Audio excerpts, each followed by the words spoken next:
험한 시험물 속에서 나를 건져주시고 노한 풍랑 지나도록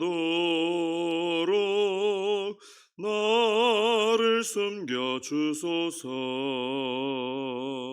주여 나를 돌보시사 고이 품어주시고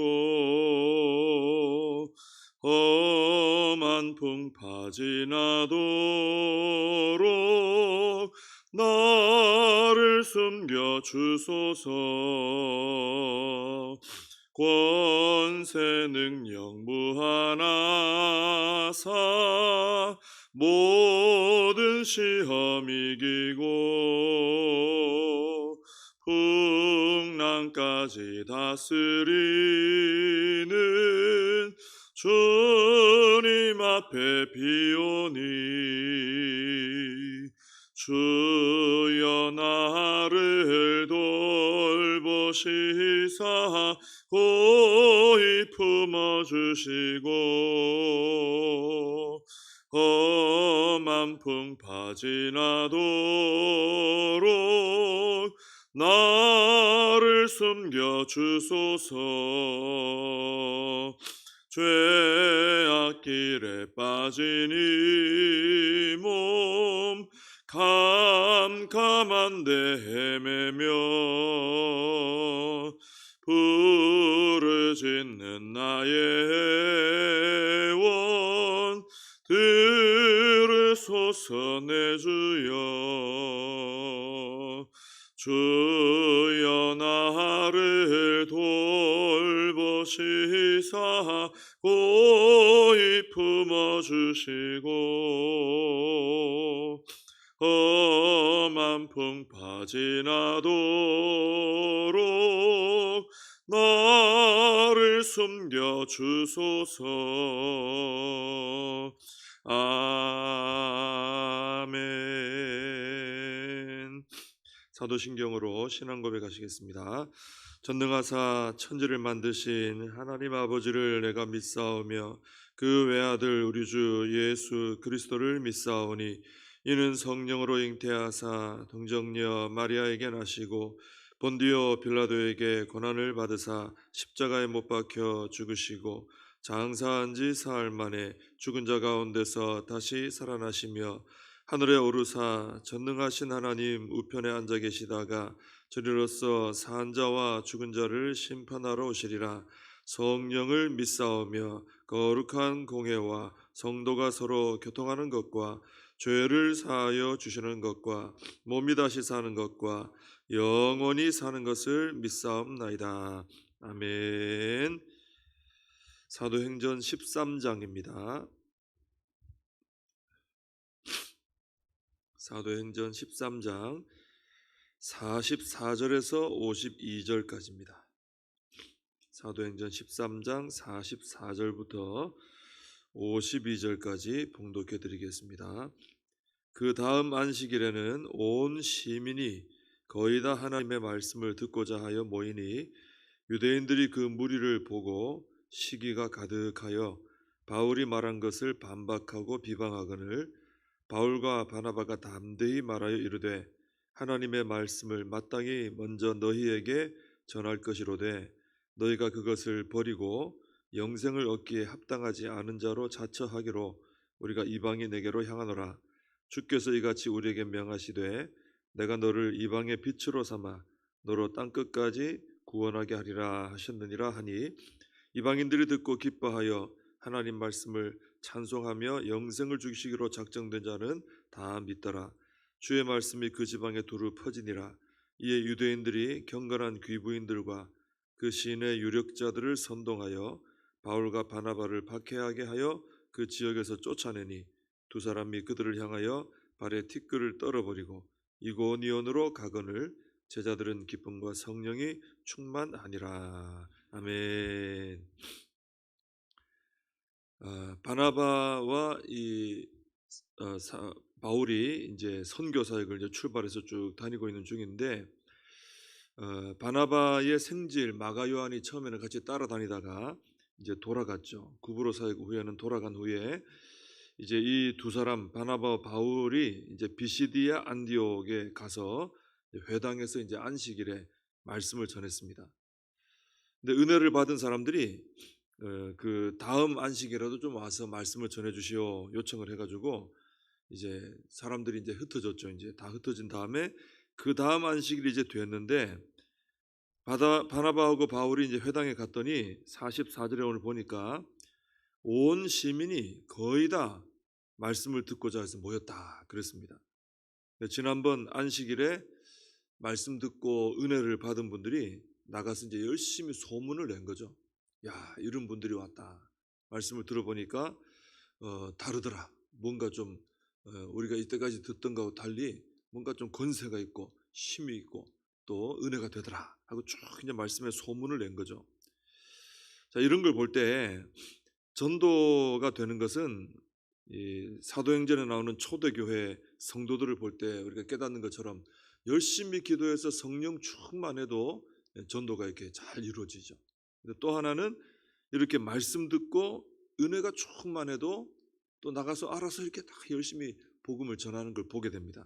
그래서 우리가 전도하고 또 열매 맺는 그런 신앙생활을 하려면은 두 가지를 열심히 해야 되겠죠. 성령 충만하도록 기도에 열심을 내야 되고 또 하나는 이 말씀의 은혜가 내 안에 충만하도록 말씀 생활에 힘을 쏟아야 되겠죠. 그렇게 하면은 이제 두 가지를 통해서 내 안에 은혜가 충만한 거 아닙니까? 그러면 저절로 내 입이 열어지고 말을 하게 되는 이런 역사가 일어나게 된다 하는 것이죠. 자, 그런데 이렇게 해서 온 시민이 거의 다 모였다. 우리 성도님들 같으면은 우리 이 지역 분들이 막 꽉 미어 들어왔단 말이에요. 이 자리를 찼단 말이죠. 그러면은 그 감사한 일이지 않습니까? 와, 감사합니다 하나님, 너무 감사합니다 이렇게 나올 건데 45절에 보면은 유대인들이 모인 무리들을 보고 사람들이 다 모여와서 있으니까 그걸 보고는 시기가 가득한 거예요. 화가 난 거예요. 그래서 바울이 말한 것을 반박하고 비방을 했습니다. 아, 이 사람 사기꾼이라고, 이 사람 가짜라고, 이 사람 말 믿지 말라고 그렇게 얘기했습니다. 사람들이 많이 모이니까 그렇게 얘기한 거죠. 아마도 이제 자기들이 회당을 운영하고 또 말씀 전하고 이렇게 할 때는 이런 일이 없었거든요. 뭐 시민이 다 오고 은혜 받고 이런 게 없었는데 갑자기 사도 바울이 말씀 전하니까 한 주만에 이렇게 돼버리니까 이 사람들이 그것 때문에 시기심이 생긴 거죠.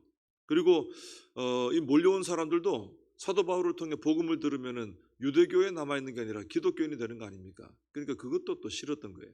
이래저래 이제 싫은 거죠. 기득권이 있는 내 자리가 이제 위태위태하다 이렇게 되니까 시기하게 된 것입니다. 이렇게 시기심이라는 것은 상대방과 나를 비교할 때 생기는 그런 어떤 안 좋은 끌어오르는 그런 감정이죠. 비교하지 않으면 시기심 안 생깁니다. 근데 비교하면 생기는 거죠. 그래서 시기하는 마음을 가지게 되면은 두 가지 방향으로 나가죠. 상대방을 극도로 미워하게 됩니다. 그리고 하나는 나 자신을 어떤 사람은 극도로 또 비하를 하게 돼요. 아유, 난 이게 뭔가 이렇게 되는 거죠.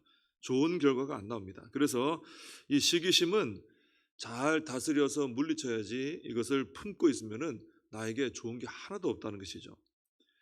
이스라엘의 초대왕 사울도 결국은 다윗을 시기하다가 죽이려는 데까지 나가죠. 결국 자기가 무너집니다. 자기가 무너져요. 시기심 때문에. 그럼 이 시기하는 마음을 어떻게 우리가 이길 수 있느냐? 사랑으로 이길 수 있습니다. 사랑으로. 부모는 자녀를 시기하지 않죠. 자녀가 잘 된다고 부모가 막 시기하고 미워하고 이런 거 없습니다. 자녀가 잘 될수록 부모는 기뻐하죠. 왜냐하면 자녀를 사랑하기 때문에. 사랑의 힘이 큰 거죠. 만약에 사울 왕이 다윗이 잘 될 때, 야, 이런 귀한 인재가 우리나라에 있다니 하고 정말 사랑했다면 이 사람 정말 훌륭한 인재구나, 우리 나라를 살릴 사람이구나, 이랬으면 시기하고 죽이려 하지 않았겠죠. 좋은 방향으로 갔겠죠. 그래서 우리는 시기하는 마음을 어떻게 극복할 것이냐, 쉽게 말하면은 우리 안에 예수 그리스도의 마음을 품으면 시기하는 마음은 이길 수 있습니다. 주님의 마음이 어떤 마음이죠? 사랑의 마음, 겸손의 마음, 온유의 마음, 이런 마음 아닙니까? 이것을 품으면은 우리 시기하는 마음을 품지 않고 극복할 수 있습니다. 또 하나는 나 자신이 하나님 안에서 얼마나 존귀한 존재인가. 하나님의 형상대로 지음받고 구원받은 하나님 자녀이건 그 자체로 내가 얼마나 존귀한 존재인가. 그리고 하나님께서 나를 얼마나 귀하게 여기셔서 하늘에 이 귀한 사명을 맡기셨는가. 이거를 잘 깨닫는 사람도 시기하지 않게 됩니다. 시기하는 것은 자꾸 비교하면서 내가 못하다 생각드니까 나오는 거거든요. 근데 우리가 뭘 다른 걸 많이 가지고 무슨 업적이 있고 높은 자리에 있고 이것 때문에 우리가 존귀한 존재가 되는 게 아니잖아요. 우리는 하나님의 자녀이기 때문에 존귀하고 하나님의 귀한 사명을 받았기에 존귀한 사람들입니다. 그 마음을 우리가 가지고 있으면은 다른 사람들하고 비교하다가 시기하는 이런 일에 빠지지 않게 되는 것이죠. 그래서 우리가 이런 사랑의 마음, 주님의 마음, 또 우리가 하나님 안에서 나의 존귀함을 발견한 은혜로 시기심을 극복해야 된다는 것이죠. 유대인들은 시기하는 마음으로 인해서 바울이 말한 것에 대해서 반박하고 비방했습니다. 왜 반박하고 비방했을까요? 비교를 해보니까 저 사람이 우리보다 나아 보이거든요. 사람들이 많이 모이니까, 그죠? 더 나아 보이니까 저 바울을 깎아내리려고 하는 거예요. 왜냐하면 깎아내려야 내가 올라간다 생각하는 거죠. 그러니까 이 시기하는 가운데 이 유대인들이 상대방을 바울을 깎아내려 가지고 어떻게든 자기가 올라서려고 한 거죠. 근데 상대방을 이렇게 자꾸 비방하는 사람은 가만히 보면요, 엄청 뭐 겉으로 볼 땐 잘난 것 같고 강해 보이잖아요. 그런데 자꾸 다른 사람 비방하는 사람은 자존감이 굉장히 낮은 사람이에요.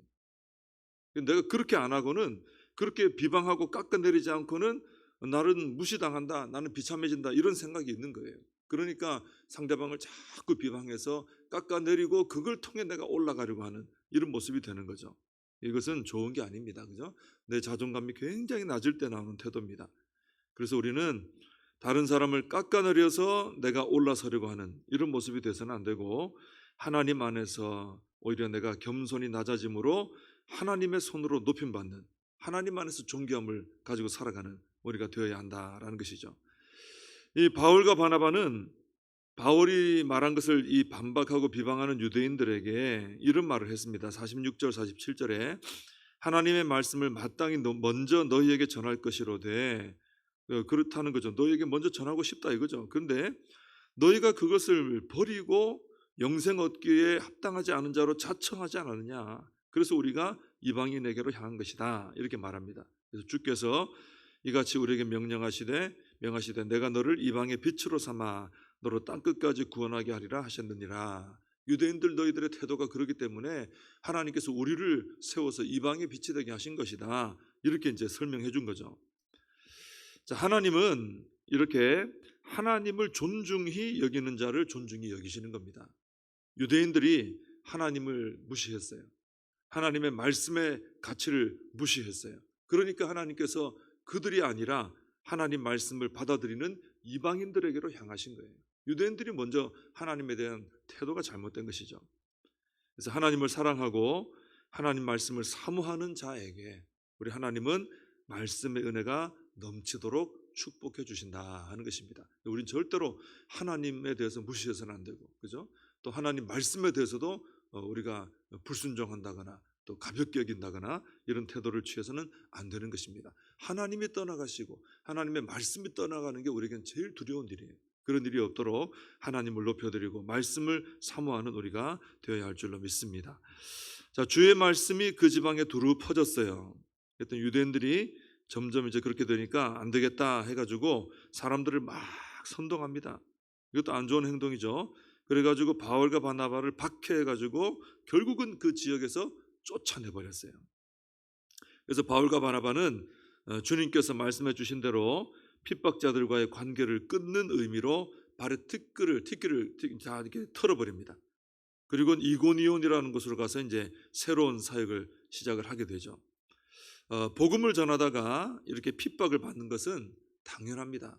복음과 함께 고난을 받는 이것은 당연히 세트로 이렇게 따라오는 것입니다. 그래서 핍박 때문에 복음 전파 사역이 위축될 이유는 전혀 없다는 거죠. 핍박하니까 우리 위축되자, 그죠? 핍박하니까 중단하자, 이렇게 해서는 안 된다는 것입니다. 주님은 우리가 영생을 주시기로 작정된 사람들이 있는데도 전도하지 않는 것에 대해서 우리에게 책임을 물으시지, 핍박하고 받아들이지 않는 사람들에 대해서는 우리에게 책임을 묻지 않으세요. 우리가 열심히 전했단 말이에요. 근데 사람들이 오히려 핍박하고 안 받아들였어요. 그것 때문에 우리 보고 책망하지는 않으세요. 너 열심히 복음 잘 전했다 이거죠. 안 받아들이는 사람은 어쩔 수 없는 거예요. 그죠? 오늘 말씀에도 나오지만 영생을 주시기로 작정된 사람들이 믿는 것이죠. 우리는 누가 작정된지 모르잖아요. 그러니까 우리는 열심히 전하면 그게 하나님께 바르게 하는, 하나님께 영광 돌리는 태도가 된다는 것이죠. 그래서 우리는 핍박을 두려워하기보다는 우리에게 구원을 주시고 또 복음 전파의 사명을 주신 주님을 사랑하고 주님을 더 두려워하는 마음을 가지고 어떤 상황에서도 복음을 전하고자 하는 이 사명을 잘 감당해 나가야 될 줄로 믿습니다. 기도하겠습니다. 하나님 아버지, 사도 바울과 바나바의 귀한 사역을 봅니다. 하나님, 저희들에게도 성령 충만함이 있고 또 하나님 말씀의 권세가 있고 은혜가 있어서 저희들의 입술이 열리고 주변 사람들에게 예수 그리스도의 복음을 전하는 저희들의 삶이 되게 하여 주시옵소서. 그리고 주님의 마음을 품음으로 인해서 악하고 옳지 못한 감정들에 눌리는 것이 아니라 극복하고 승리하는 저희들이 되게 하여 주옵시고, 어떤 핍박과 어려움이 있다 할지라도 위축될 것이 아니라 복음의 사명을 잘 감당하는 저희들이 되게 하여 주시옵소서. 오늘도 하나님 거룩한 주의 날을 허락하심을 감사합니다. 하나님, 오늘 하루 드리는 모든 예배 가운데 함께 하시고 임재하시고 영광을 받아 주옵시고, 우리 복정교회 모든 성도님들 축복하셔서 다 한자리에 모여 함께 예배드리고 또 교제하는, 또 봉사하는 복된 하루가 되게 하여 주시옵소서. 예수님의 이름으로 기도하옵나이다. 아멘. 주님과 주신 기도로 예배를 마칩니다. 하늘에 계신 우리 아버지여, 이름이 거룩히 여김을 받으시오며 나라의 임하옵시며 뜻이 하늘에서 이룬 것 같이 땅에서도 이루어지이다. 오늘날 우리에게 일용할 양식을 주옵시고 우리가 우리에게 죄진 자를 사하여 준 것 같이 우리 죄를 사하여 주옵시고 우리를 시험에 들게 하지 마옵시고 다만 악에서 구하옵소서. 대개 나라와 권세와 영광이 아버지께 영원히 있사옵나이다. 아멘. 함께 말씀 붙들고 기도하시고 또 오늘 하루 주일 하루를 위해서 기도해 주시기 바랍니다.